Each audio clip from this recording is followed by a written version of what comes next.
Hello and welcome to this episode of Natter with Niamh. Today I have the wonderful Brian King, who's a neurodivergent relationship coach, with me to share his story and to just generally talk about his attitude to life.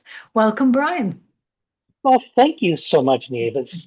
It's thrilling to have this one-on-one conversation. I'm used to seeing you in larger groups online, but I think this is the first time it's just been the two of us. So I'm looking forward to it. Cool. Yes, we do kind of cross each other's paths a lot online, don't we? But Mhm. yeah, so when you filled in the application for me, you said that Viktor Frankl was one of your greatest inspirations.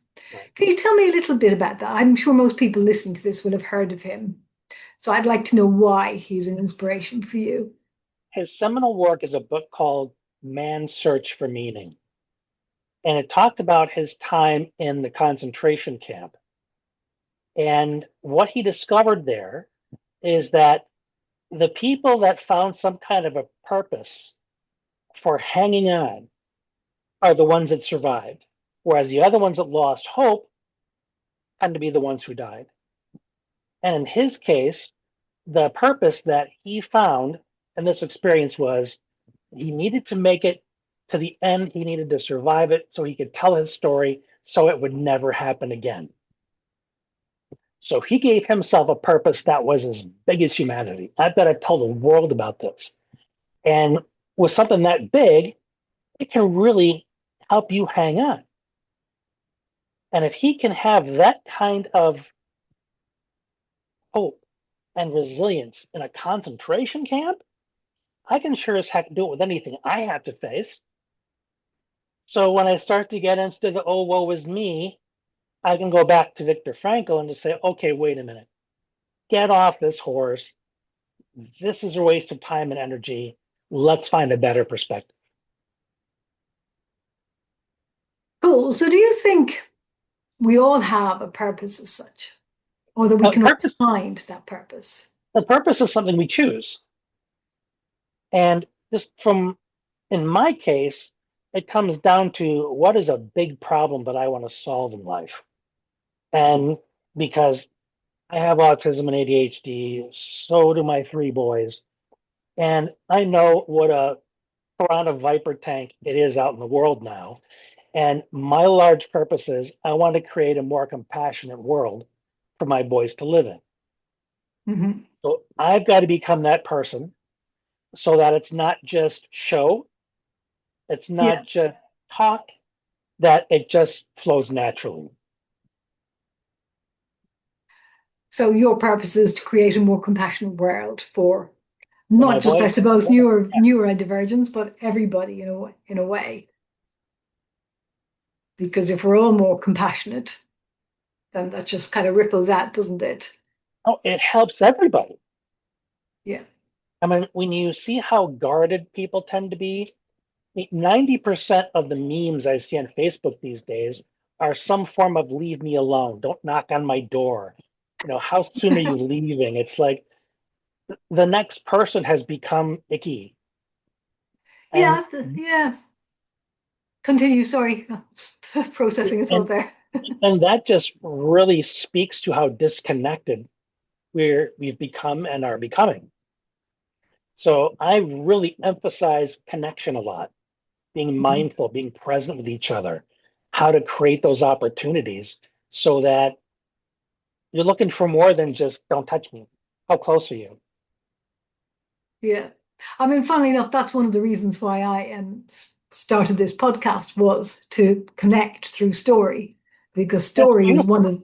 one of the things that, we do use to connect. And people have said to me, "Oh, I don't have a story." And I'll say, "But you do. Do you remember when you were talking to your friend yesterday and you told them about that time you went shopping and what you bought?" I said, "That's a story. We all have stories.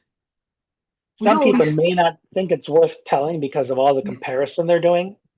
exactly. But we all have stories. And I think, if we take this back to purpose, sometimes the meaning we give to our stories is what gives us our purpose as well. Would you agree with that? Absolutely. It's how the meaning that we assign to the events of our lives. This person treated me this way, therefore, But what do you do with that?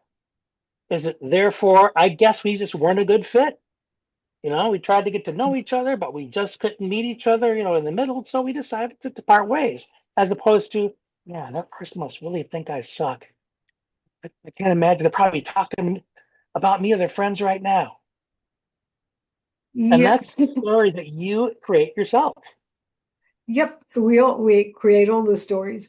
Um, but I was just thinking back to kind of Viktor Frankl and the stories he must have had. I mean, living in that concentration camp, living in those circumstances, and to be able to keep going. Do you think that takes a certain kind of person, or can we all do that? Well, he was a psychiatrist, so I imagine he had a lot of good tools going in, but I don't know any tools there are on this is how you do concentration camp. But but I imagine that he was one that leaned towards that meaning making as opposed to him just discovering it in the camp. I don't imagine that he went in there super negative and discovered meaning. So it's possible.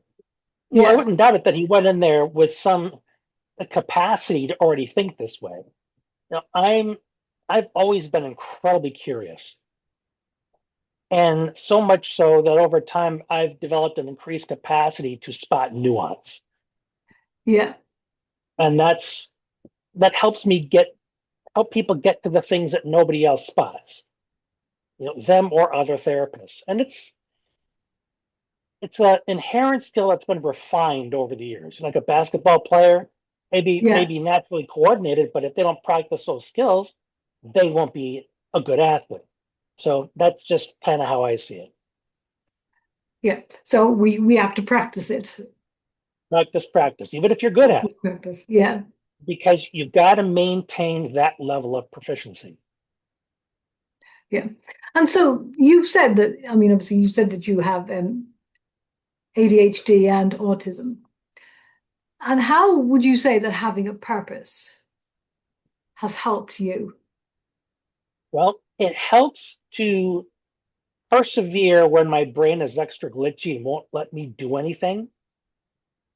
Because there'll be times I want to think about something, but I'm too foggy, or I'll want to write about something and the words just won't come. In the past, I just might have said, I guess I'm just not made for this. Why am I fooling myself? I got to give up Yeah. on it. It's a waste of time and energy. But now it's just like a storm. I'm going through a bad storm. It's going to pass. And when it does, and I can see clearly again, then I jump back in. Cool. Yeah, I mean that's one of the things. I mean, because I when I started off on this whole journey, I mean, I was diagnosed with clinical depression years ago, and I started off down this whole kind of self-improvement journey, and I came across Louise Hay, and she has one of her affirmations that she uses, "This too will pass," and that's kind of been like a mantra of mine for Yeah. a long time now. So whatever I'm going through, whatever time, and some days I do get those icky thoughts in my brain. And I just, yeah, this too will pass. You know, As it's, a human being, those are yeah, inevitable. Our brain yeah, just vomits those negative thoughts out, often at a higher rate than we can manage them. So learning how to just let them pass on by.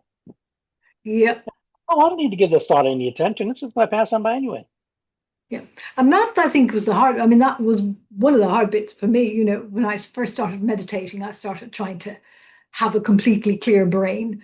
And then I would try to kind of like make the thoughts go away, I guess.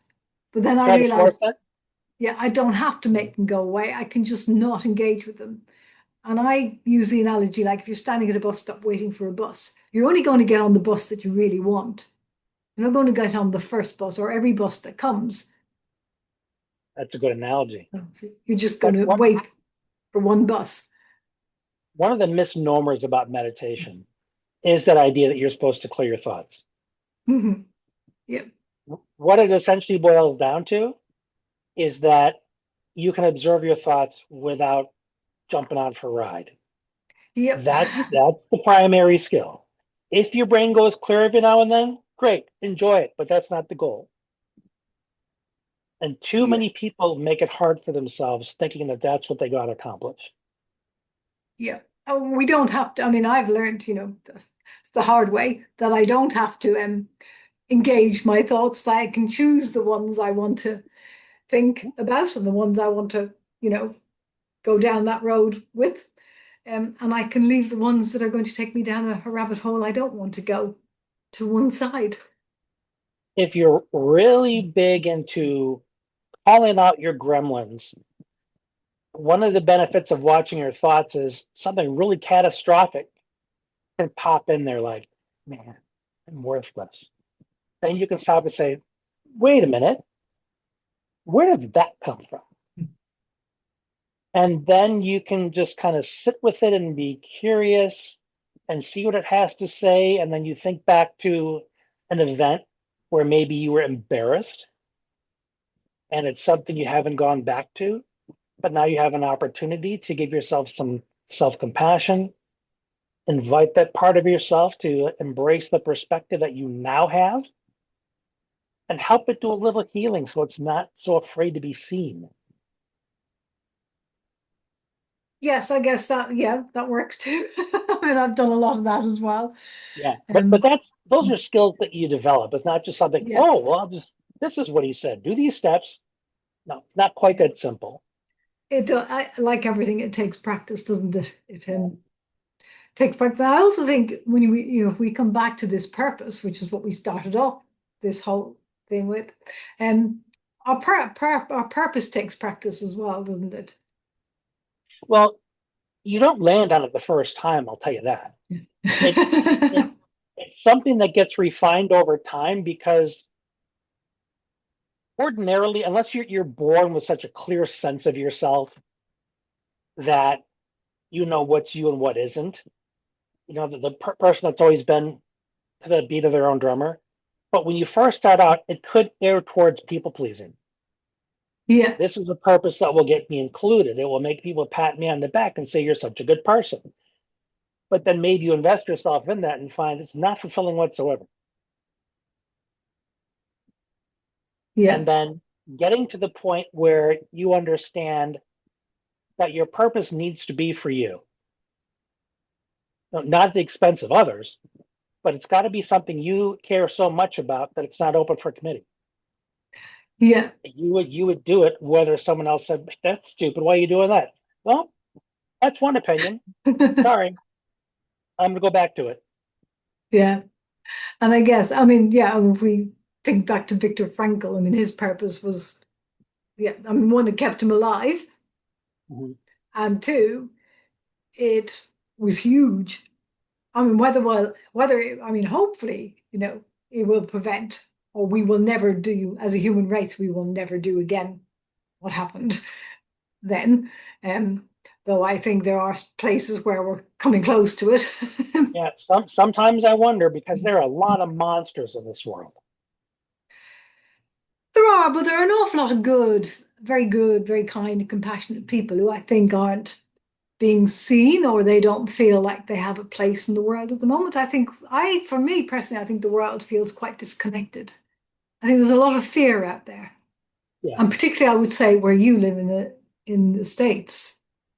and the leaders have done a good job at making people suspicious of each other, Yeah, and then they start to gather in their little silos, and whatever vile they feel towards the others just seems to intensify. yeah, and I think online presence has exacerbated that as well because you can join these groups, can't you, where everybody seems to be the same as you. And actually, And where you're really just a very small proportion of a huge. yeah, and if it's all validated in that group, it just makes you feel much more empowered, even if you got bad ideas.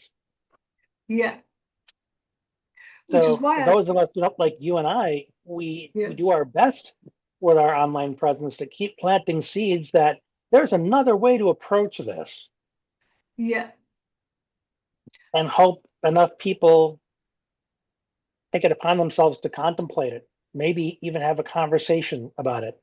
the people around them, hey, can we do this differently? No, this isn't working for any of us.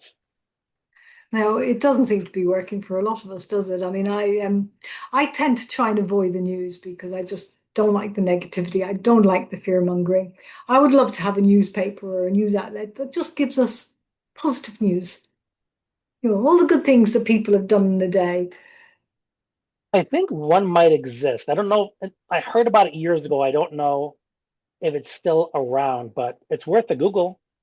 No, I will have a Google Yeah, because I I think I'm think, going to revisit that too. I want to hear yeah, about the heroic things or the acts of generosity. I don't want to hear about the latest crime. yep, yeah, you want to hear about yeah. I mean, over here, people knit toppers for post boxes, and I belong to a Facebook group. I don't knit, but I belong to a Facebook group where they share these, and some of them are awesome. You know, they're just amazing. They have nativity scenes for Easter. They have, or for Christmas, they have Easter bunnies for Easter. You know, they have when there was a World War memorial thing a while ago, and they had you know, lots of knitted post box toppers with soldiers on, and it was just amazing. I That's wasn't just familiar such with a that. fun. I Yeah, wasn't familiar with that term. I think it's a very British thing, but it's a very positive thing to do, and it's fantastic when you're out walking, you just happen to see one of these things, knitted things on top of a post box. In my town, they encourage local artists to paint the fire hydrants. Oh, that's I cool. think I think we have one fire hydrant that's Darth Vader, another one that's R2D2, and then there's the big power boxes that control the the traffic lights. And Yeah. they'll even let people paint that, and they'll paint a big garden on it, flowers, and it really brings a lot of pep to the town. That's quite cool, actually. I like Yeah. that idea. But I don't know. I mean, I don't know if we do have fire hydrants over here.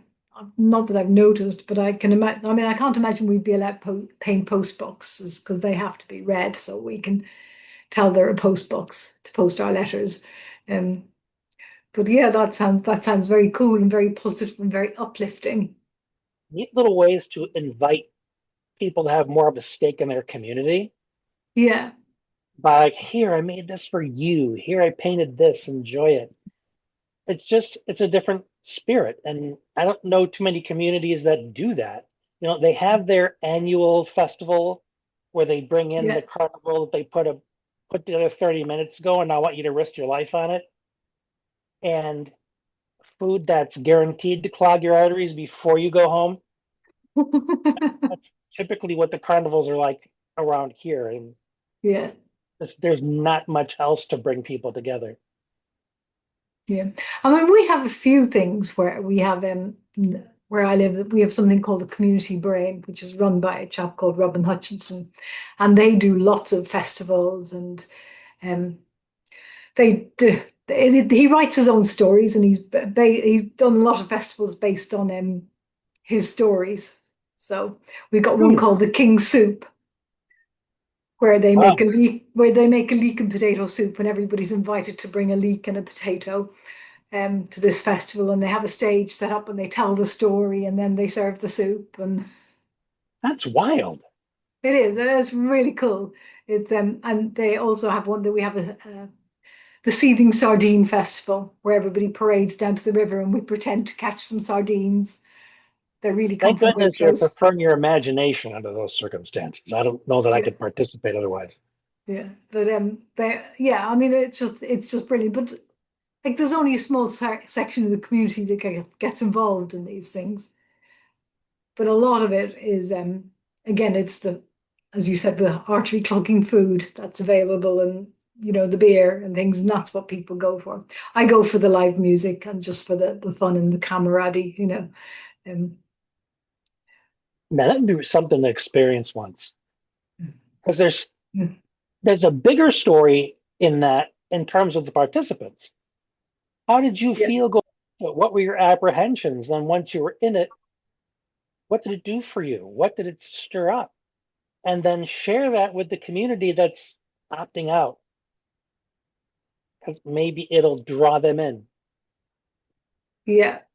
I mean, it's just so nice to have something like that in your community, to have something that, you know, feels like yours, but is also belongs to everybody else. There's a real personal aspect to it. Yeah. But I It's for also you think as that, well as them. yeah, but I also think our story does that for us as well, which is why I have invited people to come and share stories on a podcast, because I think we can see things in other people's stories. And just listening to other people talk, if we feel lonely or disconnected or scared or frightened, just something somebody else says in a story they're telling about themselves, even the most mundane, boring story, can actually flip something because we relate to it. Oh, a simple metaphor a person uses that Mm. to you, it's just how you see things. Yeah. But to someone else, like you said, it just clicks something. And they go away with, their jaw dropped and they're really turning it around. There's something my dad said one time. It just rolled off his mouth. He didn't think much of it, but it has completely influenced my work ethic. We grew up, my parents had their own business installing security fire alarms, those real complex phone systems. And I had spent a day working with him. And those pull boxes you have for the fire alarms, Mhm. he was checking it over and over again to make sure it was perfectly level. And I was getting a little impatient. It was the end of the day. I was tired. I said, it, isn't it it's okay? Can't we just go? And he says, why do a bad job when you can do a good one? Mm. And boom. And that's just his thinking. Yeah. And I mentioned it to him one time, and he kind of gets thrown back when someone gives him credit for something because of his own self-worth issues. But like you said, it's just little things like that. Yeah. They'll comment and they can just be pivotal. Why do a bad job when you can do a good one? I mean, I suppose there is incentive to do a bad job if you get called back and get more money for it. But Well, or someone to try to do the least worst job they can do. They try to be yeah, close enough. yeah. But I think most of us do try and do the best we can. We don't always allow ourselves to do the best Do we the can. best we can. We Yeah. want to, but then we're also hesitant to take on the risk that's involved. The failure, the tripping and falling along the way. Yes. Yeah. So we say we want it, but we don't always want to work for it. Yeah, we do. Yeah, we want the praise for a job well done, but yeah, and I get that. I see that sometimes with, my business and stuff as well. Like, how far do I go out in the line here? Because if I put myself out there and that doesn't work, then yeah, What are the potential costs? And of course, yeah, many of us tend to catastrophize it. I'll be humiliated. I'll be run out of town. I'll become the pariah, and none of that happens. You no, know, yeah, you can screw up miserably, and by next week, people have forgotten it.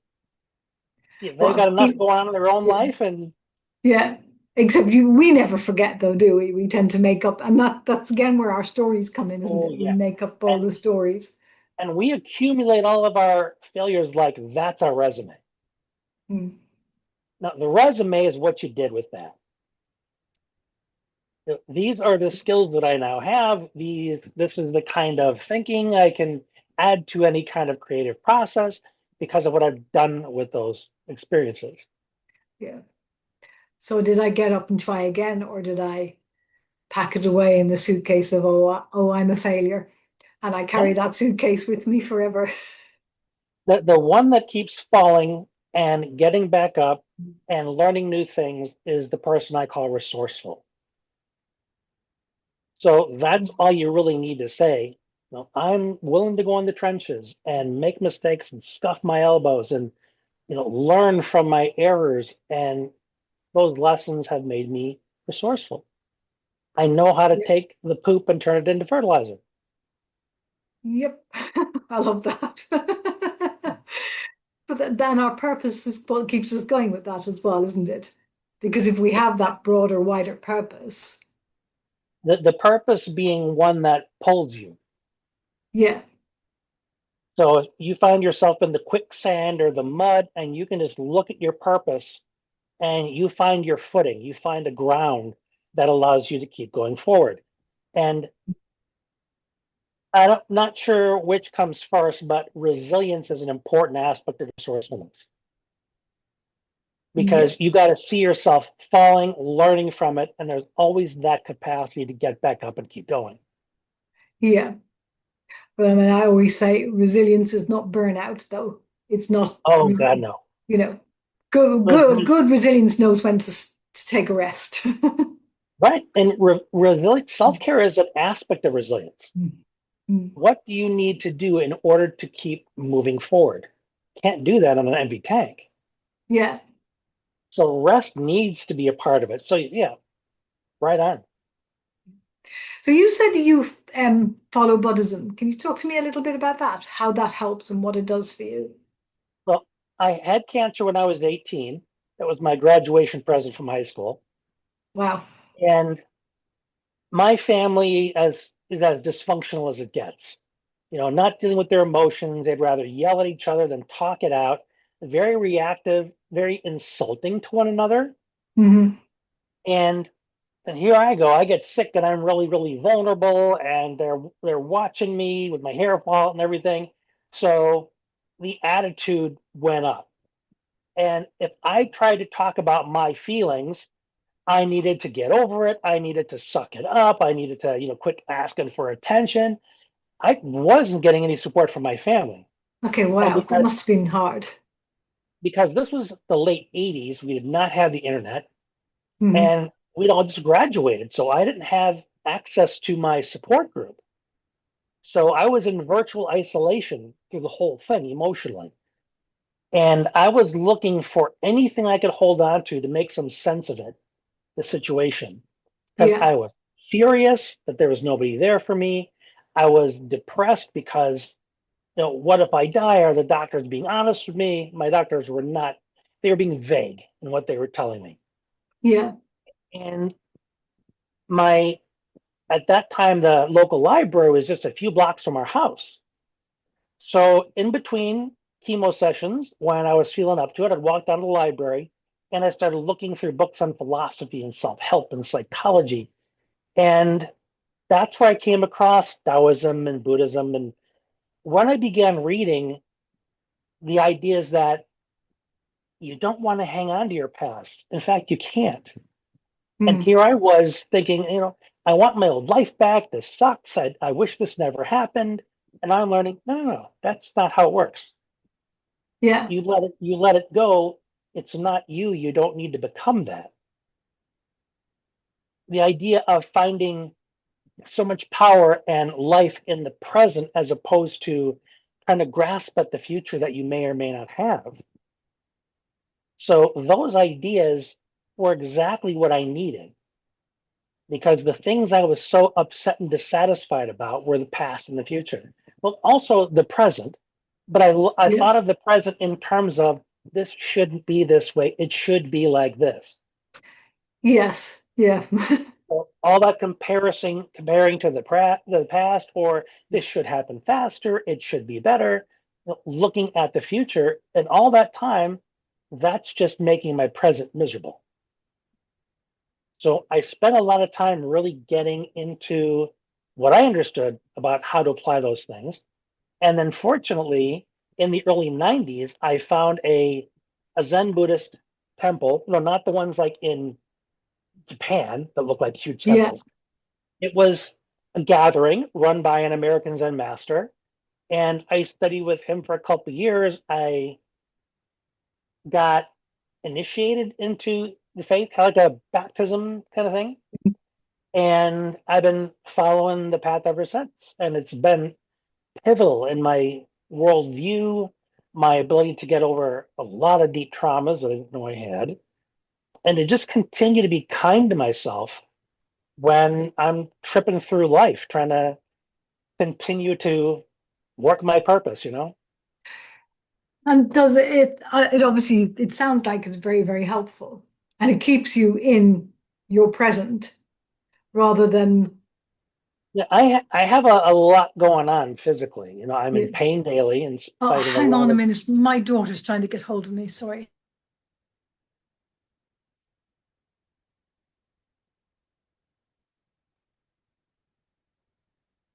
You're muted. Okay, where were we? Was talking about Buddhism.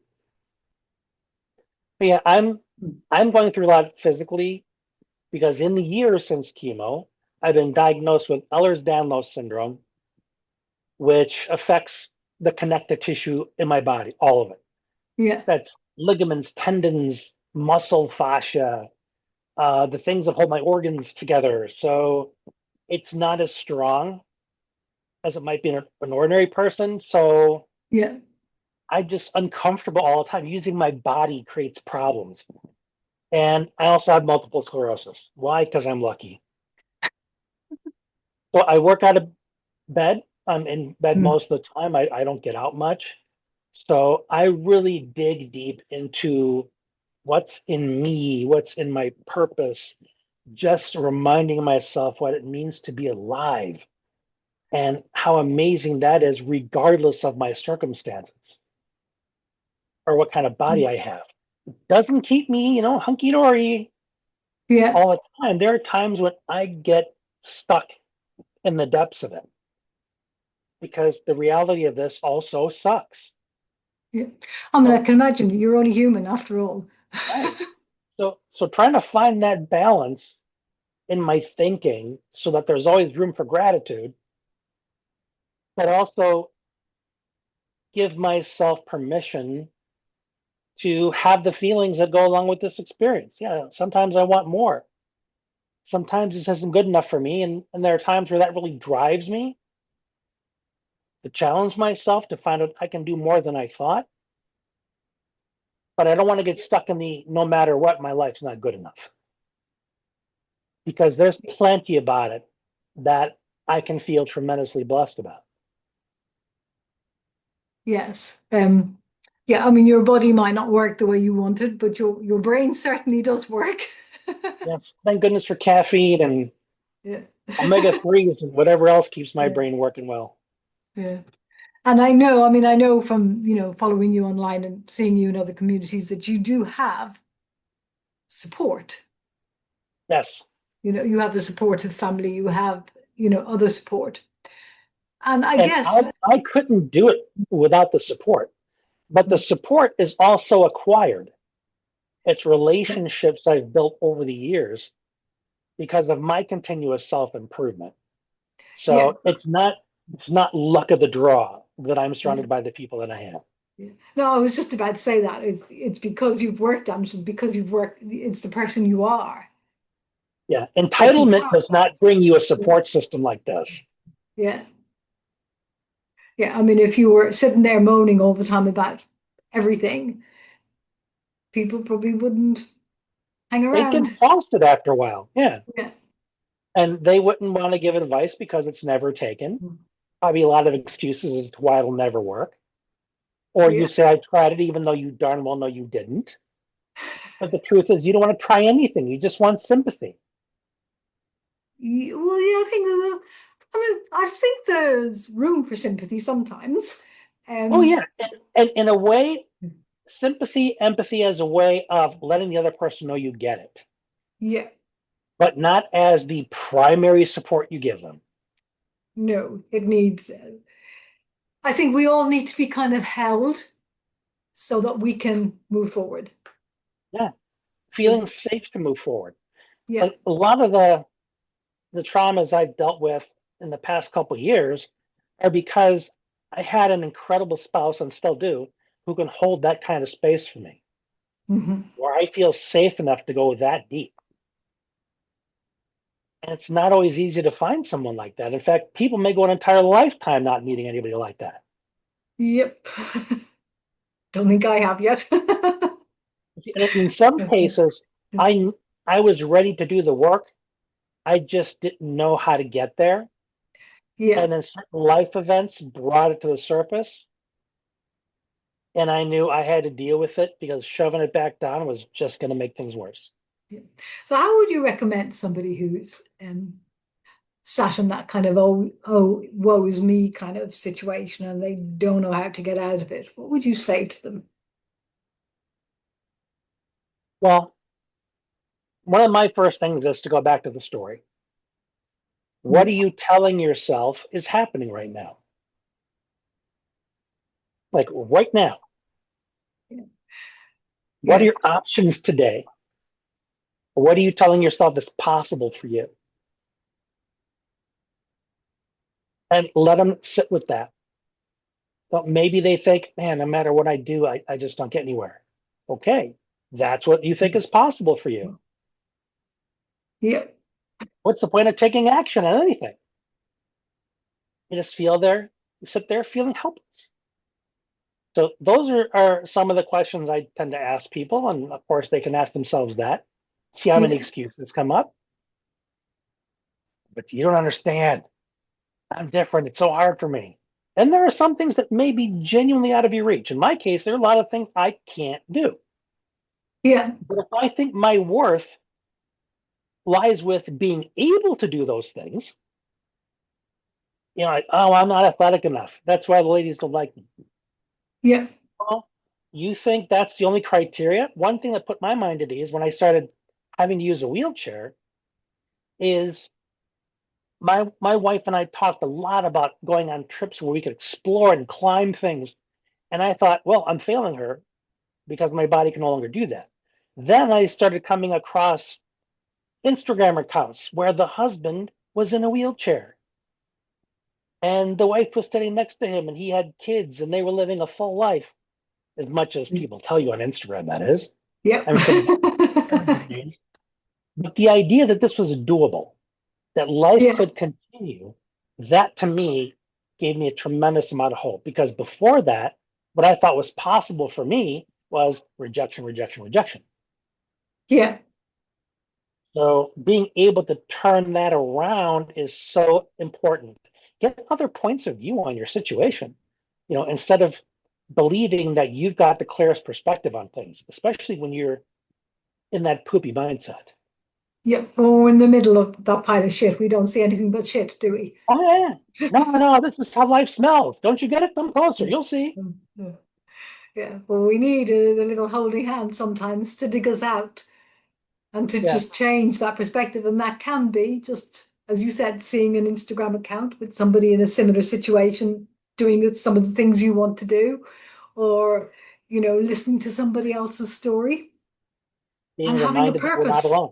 Yeah, Yeah. And having a that, purpose, a wider purpose than just, sitting in your stinking pile of shit. yeah, because that too is temporary. The flies will come along and they will pick it away Yep. Everything unless is, yeah. unless you turn it into fertilizer. Yep. Well, this has been amazing, Brian. I think I could talk to you all day, but I think it's This is a lot of fun. I'm glad we did this. You ask a lot of great questions. thank you. Maybe you can come back another time. Anytime. Yeah. All right. Well, thank you very much. And yes, everybody, I will leave Brian's details down below if anybody wants to get in touch with him. He is absolutely amazing. Follow him everywhere. Thank you, Brian. Thank you.